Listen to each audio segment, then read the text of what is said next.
일단 오늘 내용 소개해드릴 한승재입니다. 그동안 군미원에서 이렇게 주기적으로 만나면서 지식 공유 플랫폼에 대해 이야기했던 그런 내용들을 조금 종이에다 정리해본다 하는 마음으로 내용을 준비했고요. 그래서 이러한 종이에 정리되는 것들이 또 나중에 정말 현실적으로 사업화가 될 수 있는 바람으로도 또 정리를 한번 해봤습니다. 그래서 뭐 총 8가지 순서인데요. 그냥 순서대로 이렇게 설명드리면서 나갈 수 있도록 하겠습니다.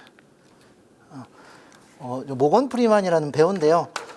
이런 지식을 왜 공유해야 되고 이걸 왜 다른 사람들한테 전달해야 되는 그 이유를 제가 이제 영화를 즐겨 보다 보니까 물론 공상적인 과학에 기반을 둔 영화 내용이긴 하지만 모건 프리만이 2014년도에 그 루시라는 영화에 이제 저기 배역을 맡아서 출연한 대사가 있는데요. 2014년에 룩 베송 감독이 저기 감독한 영화고요. 영화의 대략적인 내용은 내용만 이렇게 간략하게 한번 말씀드리면 여자 주인공이 있습니다. 영화 루시에 남자친구가 좀 못된 남자친구인데 이 남자친구 게임에 신종 마약을 배 몸속에 넣어서 이렇게 운반하는 일을 하게 됩니다. 근데 이제 사고로 복부를 가격당하게 되고 배 안에서 그 신형 마약이 온 몸으로 퍼지게 됩니다. 그 마약이 뇌에 그런 어떤 특정 뇌의 그런 능력치를 자극하게 되는데 보통 우리 흔한 말로 사람들이 뇌의 용량을 보통 최대한 활용할 수 있는 거에 10% 정도밖에 활용을 못한다는 그런 이야기가 있습니다. 또 비교적으로 우리보다 하등한 곤충이나 동물들은 한 2~3%밖에 활용을 하지 못하고, 그래서 이 여자 주인공이 배 안에서 퍼지는 마약 때문에 이 여자의 뇌 활용도가 10%, 20%, 30% 해서 100%까지 저기 향상되는 그 변화 과정을 다룬 영화 내용인데요. 해서 이런 지식이란 거를 정말 세포 단위에서 또 그런 인류적 차원에서 이런 것들은 전달되어지고 공유되어야 한다라는 후대에 그런 메시지를 전달하는 영화 속에서도 이런 지식이 전달되는 이유를 좀 영화 속에서 한번 찾아보려고 했었고요. 그래서 뒷장을 보시면 지식이 전달되는 유형이 우리 지금 일상생활에서도 보면은 굉장히 많습니다. 여러 사이트들을 통해서 EBS라든지 우리 네이버 지식인 그 중에서 한 저기 3가지 정도를 좀 제가 이렇게 직접 경험해봤던 플랫폼으로서 한번 추려보면은 유데미라는 사이트가 있습니다. 2010년도부터 시작된 사이트인데 안에 굉장히 무수히 많은 강의 컨텐츠들이 있습니다. 특히 예체능이나 IT 관련돼서 좀 특화가 되어 있고요. 비용이 굉장히 저렴합니다. 유데미가 이렇게 강의 컨텐츠를 공유하고 지식을 전파하는데 좀 단점이라고 하면은 안에 이제 굉장히 많은 컨텐츠들이 있다 보니까 이런 남의 강의를 그대로 복사해서 붙여넣게 해서 사람들한테 이렇게 배포한다든지 그런 약간 강의의 품질 문제가 있는 단점이 있고요. 그리고 칸 아카데미 같은 경우에는 살만 칸이라는 이제 인도계 미국인인데 조카한테 이제 수학 강의를 조카가 굉장히 멀리 있어서 조카한테 수학을 가르쳐 주다 보니까 그런 동영상들을 업로드하게 되고 그런 것들을 또 주위 사람들이 함께 보다 보니까 굉장히 사람들한테 환영을 받게 되는 강의 플랫폼이 됐고요. 예를 들면 구글에 세상에서 세상을 변화시킬 5가지 아이디를 한번 추려봐서 우리가 이걸 공모를 해서 사업을 지원해주자 해서 그 5가지 안에 이 칸 아카데미 플랫폼이 지원을 받게 됐고요. 빌 게이츠 아들도 여기에서 수학을 공부하고 해서 이렇게 더 유명해지게 됐습니다. 그리고 칸 아카데미 같은 경우에는 영리의 목적을 취하지 않고 비영리로 운영되고 있고요. 최근 이제 코로나 때는 접속량이 굉장히 많아가지고 평소보다 한 250% 이상 그런 것들 때문에 서버 부하를 해결하고자 이렇게 또 기부 요청을 하는 그런 경우도 있었습니다. 테드 같은 경우에는 많이들 이렇게 보셨을 텐데요. 단순히 유데미나 칸이 이렇게 강의를 전달하고 하는 내용이라면 테드는 좀 지식을 전달한다기보다 어떤 사람의 호기심, 지혜, 그리고 이걸 한번 보게 되면은 뭔가 나도 뭔가 변화되고 무엇을 실행해야 될 것 같은 그런 동기부여에 굉장히 특화되어 있는 플랫폼입니다. 그래서 뭐 테드는 이니셜로 테크놀로지, 엔터테인먼트, 디자인 그 앞 글자를 따가지고 지금 테드라고 이름을 붙이게 됐고, 처음에는 굉장히 테드도 폐쇄적이었습니다.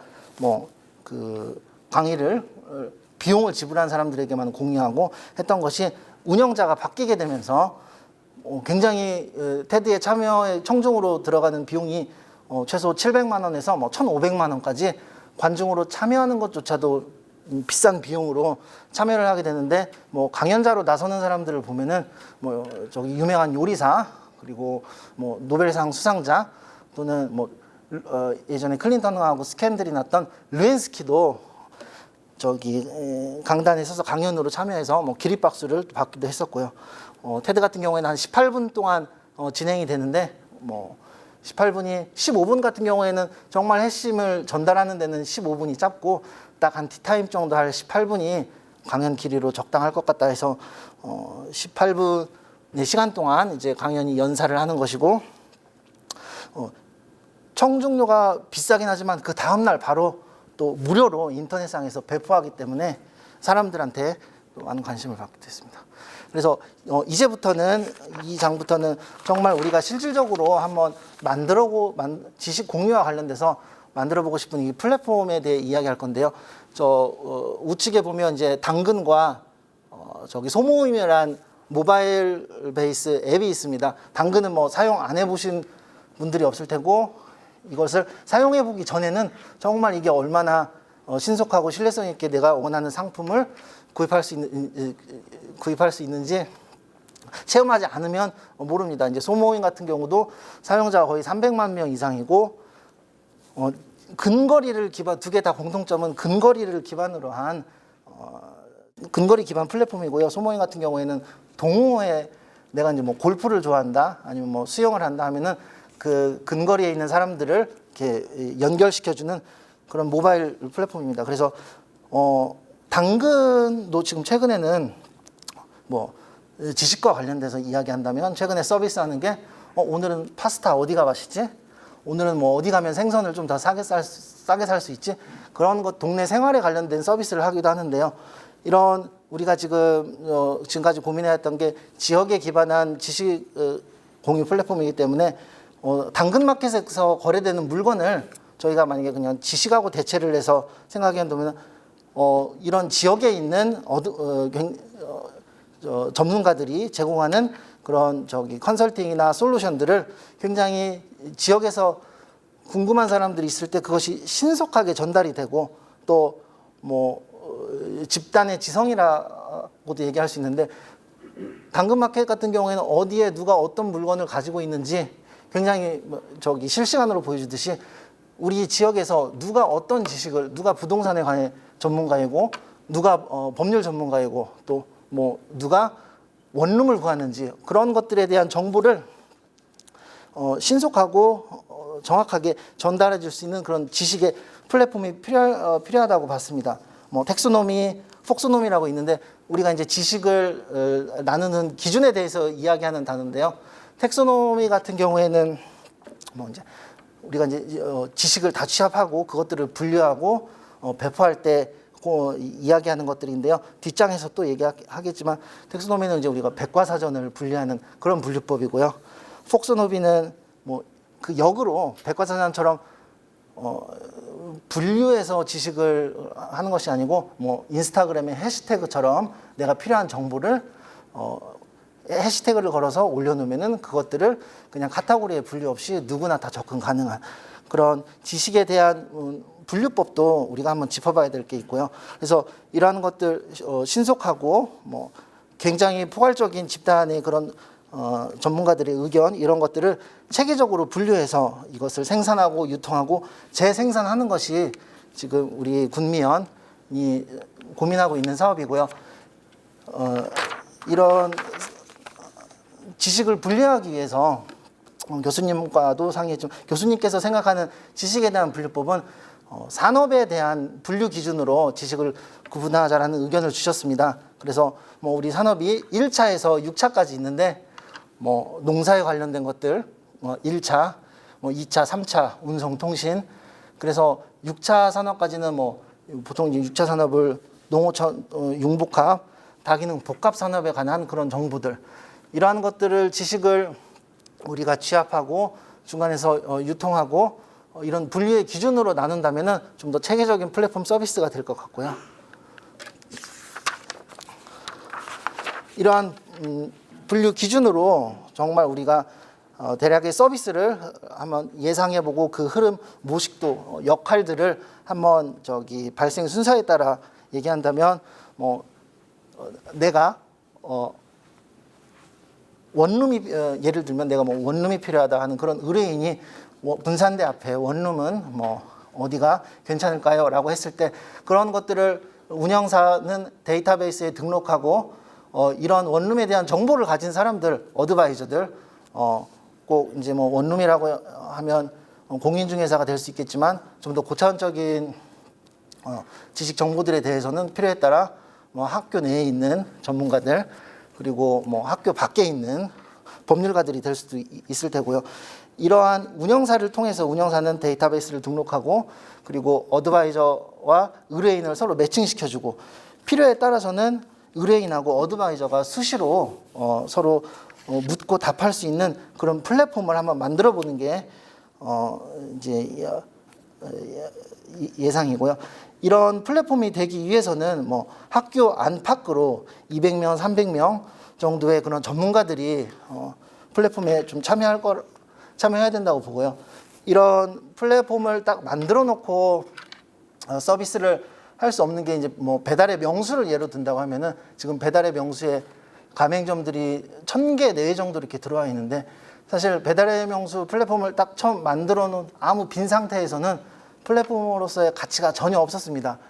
배달의 명수를 서비스하기 위해 뭐 대략 400개 정도의 매장에 그런 가격과 메뉴를 사진 전부 다 업로드해 놓고 400개 있는 상태에서 플랫폼을 스타트했을 때 이게 플랫폼으로서 뭐 사람들이 이용하는 사람으로서 가치가 있고 서비스가 되는 것인데, 이런 지식을 제공하는, 공유하는, 전달하는 플랫폼에서도 사람이 들어왔을 때 기본적으로 갖추어져 있는 케이스, 묻고 답하는 케이스들, 그런 것들이 충분한 데이터가 갖춰져 있는 상태에서 오픈했을 때 또 그 플랫폼으로서의 가치가 있다고 생각하고요.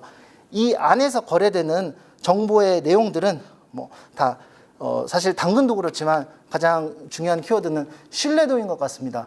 이 물건에 대한 신뢰, 이 물건을 어디 무슨 강릉에 있는 사람이 한번 뭐 택배로 보내게 돼서 반품할 수도 없고, 그런 의심이 아닌 가까운 사람이 어느 곳에 누가 나한테 물건을 팔았는지, 어느 곳에 어떤 사람이 이 법률 지식을 나에게 제공했는지, 이런 것들이 근거리에 기반을 뒀을 때 이 내가 얻은 정보에 대해서, 지식에 대해서 신뢰도가 쌓일 거라고 생각을 합니다.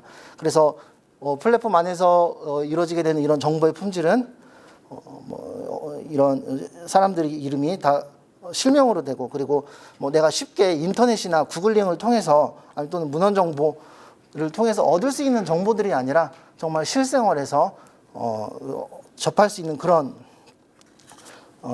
효익이 있는 정보들이어야 될 것 같고요.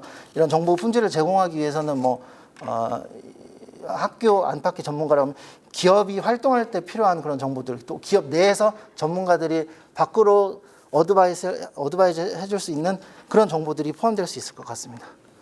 그래서 다시 좀 내용을 정리하면은 이런 사업이 되기 위해서는 우리가 지식을 카테고리화하는 그런 분류 기준이 필요하고요. 저희는 이제 산업별로 한번 정리를 해봤고, 이런 것들을 적정 수준 이상의 케이스를 확보해 놓은 상태에서 서비스를 시작하고, 그리고 계속 이러한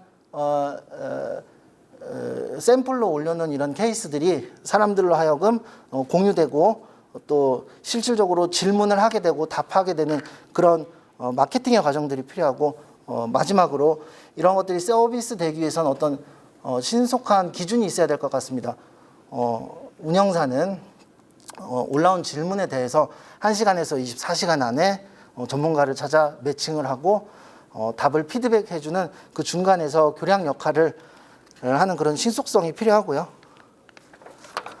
뭐 실질적으로 개발을 하게 된다고 하면은 사실 지식을 요청하고 그거에 대해 매칭을 하고 하는 것들은 고차원적인 그런 IT 기술이 필요하지는 않은 것 같습니다. 가장 중요한 것은 앞서 얘기했듯이 안에 얼마나 많은 사람들이 가용할 수 있는 예시의 데이터가 많이 있는지 그런 것들을 구축하는데 준비하는데 콘텐츠 데이터를 구축하는데 더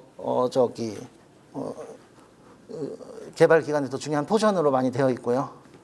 그리고 시스템 요구 같은 경우도 이제 교수님과 상의 중에 이야기했던 것들이 이런 시스템을 구성하는 여러 사양들 중에 뭐 비용과 관련된 것들을 이야기한다면 이게 인터넷 컴퓨터에서만 보는 웹 기준이냐 모바일에서도 볼 수 있는 어플리케이션 모바일 앱 기준이냐에 따라 어떤 개발 비용도 차이가 날 테고 그리고 또 실질적으로 사람들이 접근성에서도 차이가 있을 텐데 그런 것들을 잘 결정해서 우리가 어떤 데스크탑 기준이냐 모바일 기준이냐 이런 것들을 정할 필요도 있을 테고요. 서버 같은 경우에는 요즘 보안 같은 것들이 클라우드 기준으로 봤을 때 더 보안적으로 철저한 부분들이 많이 있어서 따로 뭐 물리적인 서버를 두는 것보다 이런 클라우드 서버 이용하는 게 이런 시스템을 구성할 때 더 중요해요.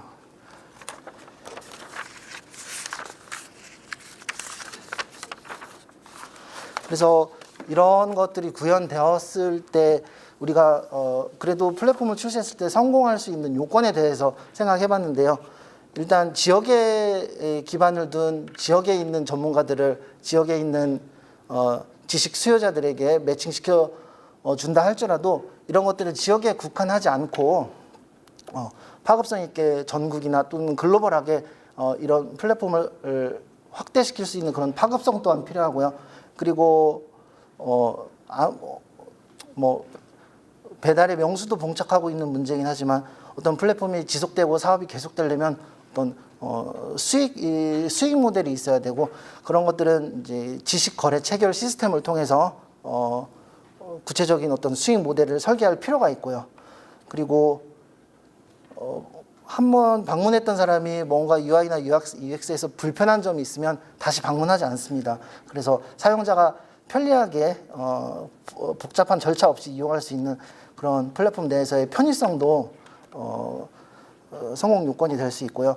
그리고 이제 누차 얘기했던 그런 어드바이저 지식이 거래되는 지식에 대한 신뢰도 구축 이런 것들은 어드바이저의 전문성이라든지 매칭을 해주는 운영사의 그런 전문성 또한 필요해서 이런 파급성이나 지속성, 전문성, 편의성 같은 것들이 플랫폼 내에서 전부 다 보여져야지만 이것이 또 성공할 수 있다고 보고요. 한번 이제 이런 포럼을 통해서 같이 고민해보고 해야 될 과제에 대해서 좀 정리를 해봤는데요. 우리가 이 지역사회에서 이런 플랫폼들을 만들고 구현했을 때, 이런 지역에 한정된 것이 장점이 될 수도 있고 단점이 될 수도 있습니다. 지역 기반에서 서비스하는 그런 한계점들에 대해서도 같이 좀 고민을 해봐야 되고요. 그리고 사실 이런 지식이 거래되는 디지털 생태계에 대해서 경험이 없는 게 사실입니다. 이런 것들에 대한 디지털 생태계를 어떻게 하면 사람들이 꼭 네이버 지식인 같이 알아서 묻고 알아서 답하게 할 수 있는 그런 생태계 구축에도 그런 메커니즘을 이해할 좀 필요가 있고요. 그리고 인센티브는 맞은편에 있는 참여 유도 같은 맥락인데요. 어떻게 하면 의뢰인과 어드바이저들한테 서로 동기가 부여돼서 스스로 그렇게 역시 생태계 구축과 관련된 키워드입니다. 그리고 수익 모델, 거래 체결 시스템에 대해서 좀 더 구체적으로 서로 이야기해봐야 되고요. 그리고 이제 경쟁력 또한 기존의 유데미나 칸, 테드, 그다음에 네이버 지식인, 구글링, 그다음에 당근마켓에서도 최근에서는 정말 그냥 소소한 질문에 대해서 서로 묻고 답하는데 이런 것들하고 우리가 어떤 차별성이 있는지 그런 경쟁력에 대해서도 한번 서로 논의를 해봐야 되고요. 그리고 아까 유데미에서도 남의 지식을 복사에다가 긁어서 영상을 업로드하고 수익을 창출해내는 것처럼 이런 어드바이저, 운영사, 그다음에 의뢰인들 간에 서로 정보 신뢰도에 대한 확보도 그런 장치들도 생각해 봐야 됩니다. 그리고 뭐 지금 혁신과 융복합이라고 되어 있는 부분은 지금 단순히 아까 플랫폼을 구성하는 데는 그렇게 큰 기술이 필요하지 않다고 했는데 사실 뭐 부동산을 검색한 사람에게 추가로 입찰에 관련된 뭐 법원 경매에 관련된 그런 정보들을 제공해 줬을 때 사용자에게 더 많은 편의성을 줄 수 있는 거고요. 그래서 이러한 8가지 것들을 한번 고민하고 우리가 봉착한 이런 문제들에서 뭔가 서로 같이 고민해서 솔루션을 찾고 이거를 서비스한다면은 뭐 교수님과도 얘기했듯이 이런 지역사회에서 어느 정도 우리 군미원이 제대로 된 역할을 하는 플랫폼을 제공할 수 있을 거라고 저는 확신을 합니다. 발표를 마치는 건 아니고요. 발표 드릴 말씀 다 드렸는데 지금 같이 그냥 이야기하는 식으로 서로 뭐 질문도 하시고 내용 말씀드리겠습니다. 네, 이상입니다. 네. 네. 여기 아까 이제 비용 부분을 조금 이야기하셨는데 네. 좀 더 구체적으로 비용 부분과 네. 운영하는 좀 방식들 네. 이런 것들이 이제 몇 가지가 있는지 네. 그런 것들이 두 가지로 이렇게 부탁드립니다.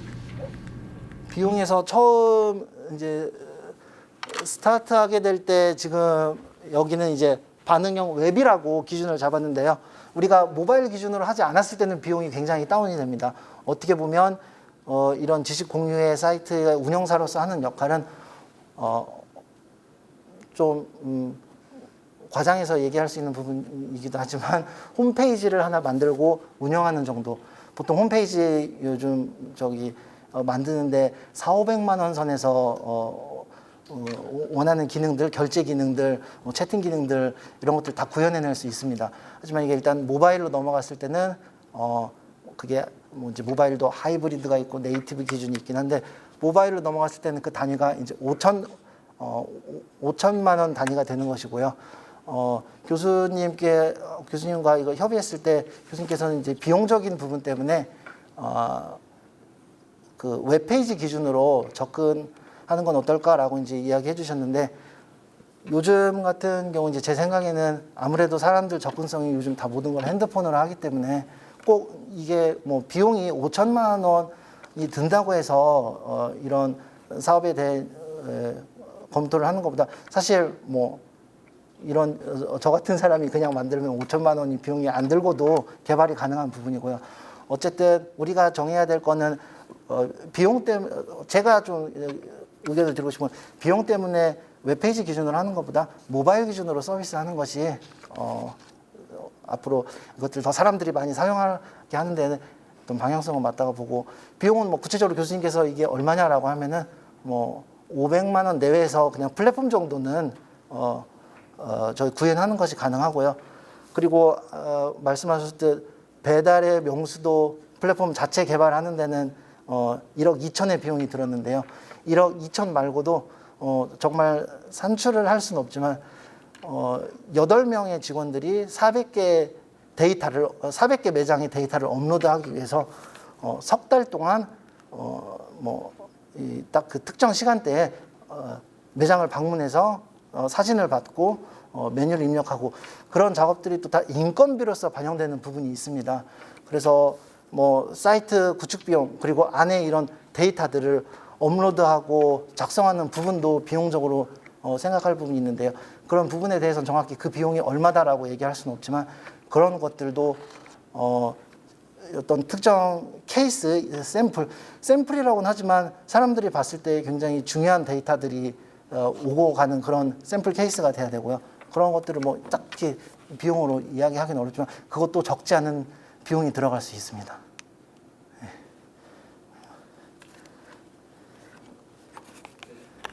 오늘 발표하시느라고 너무 고생 많으셨고요. 저희가 혹시 이게 되는지 안 되는지 한번 여쭤보고 싶은 게 저희가 이게 지금 데이터를 축적하고 그거에 대한 질문에 대한 답변서를 올리고 하는 이제 DB를 축적해야 되는 거잖아요. 네네. 그게 아니라 제가 한번 생각해 본 거는 그 매칭자의 역할, 관리자가 있으면 어떠한 질문이 어떻게 올라올지 저희가 예상 질문안을 만들어서 데이터를 축적해야 되는 거잖아요. 네네. 그게 아니라 예를 들어서 궁금한 점이 있는데 그거에 관련된 그 어드바이저가 있으면 예. 그분들하고 실시간으로 연결해 줄 수 있는 방법이 있잖아요. 음성으로 상담을 할 수 있다거나 네. 그렇게 했을 때 비용적인 측면이 좀 이렇게 줄어들 수도 있는 거 아닌가요? 근데 플랫폼이라는 게 이제 제가 생각하는 플랫폼 성공 요인의 기준은 진입했을 때 물론 뭐 비용이나 시간 제한 없이 나 혼자 사업을 하는 거고 나 혼자 운영을 하는 거라고 하면은 그런 고민 없이 서비스할 수 있습니다. 하지만 일단 어떤 타이틀을 걸고 이걸 딱 이게 시장에 진입했을 때는 짧은 시간에 굉장히 많은 사람들이 와서 방문하고 뭐 댓글을 달고 하는 부분들이 성공 요인으로 작용을 할 수 있는데 우리가 지식 공유 플랫폼을 서비스하는 기준이 넉넉한 시간을 갖고 말씀한 대로 발생되는 건에 대해서 뭐 실시간으로 하기에는 사업의 리스크가 조금 있다고 볼 수 있습니다. 물론 그것도 사업을 접근하는 방식이 될 수 있긴 한데 일단 요즘의 플랫폼이라고 하면은 그래서 뭐 마케팅 비용이라든지 이런 것들이 사람들이 많이 고민하게 되는데 제가 생각하는 플랫폼 첫 시장 진입은 그래서 어떻게 보면 배달의 명수도 400매장이라는 그런 정보가 없었다면 아마 지금도 뭐 500매장, 600매장 어쨌든 초반 진입했을 때 그런 임팩트가 있으려면은 내가 딱 들어와서 사람들이 볼 수 있는 기본 데이터가 어느 정도 있어야 되는 게 관건이라고 생각합니다. 근데 말씀해 주신 이게 저희가 과제가 네. 이게 이제 보려고 하면 네. 지식인하고도 사실 차별화가 돼야 되는 거잖아요. 어떻게 보면은 지식인이 이제 정말 많이 축적을 돼 있고 네이버가 가장 많이 하고 있는 건데 이제 그거에 대해서 차별화를 하자고 하면 네. 내가 이 플랫폼을 들어왔어요. 네. 들어왔는데 내가 궁금해하는 게 있어요. 예를 들어서 뭐 법률에 대해서 궁금하거나 아니면 뭐 교수님들 계시니까 학점 A+뿔 맞는 방법에 대해서 궁금해. 네. 그럼 딱 클릭을 했는데 네. 그 매칭자가 누군지 모르겠지만 그때 전화를 받을 수 있는 사람이 있을 거잖아요. 네네. 그럼 그분하고 바로 실시간으로 연결되는 거죠. 네네. 그리고 다음 제2의 제3의 4의 사람들이 오면 네. 계속 그렇게 접속이 되다 보면 네.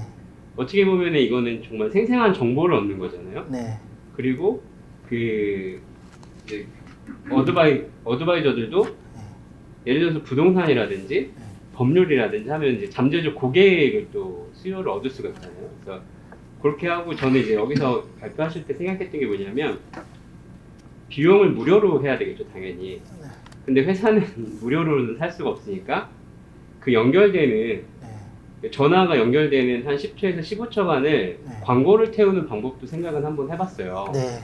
그랬을 때 좀 다른 데하고 차별화되지 않을까. 그래서 한번 이렇게 여쭤본 겁니다. 같이 어차피 지금 제가 아이디어 공유하는 이 시간이니까 그런 방법도 한번 생각해보면 어떨까라는 생각이 들었습니다. 그래서 그런 광고라든지 수익 모델이 될 수 있는 것들은 최대한 같이 브레인스토밍해서 반영하고 또 모디파이하고 할 필요가 있습니다. 네.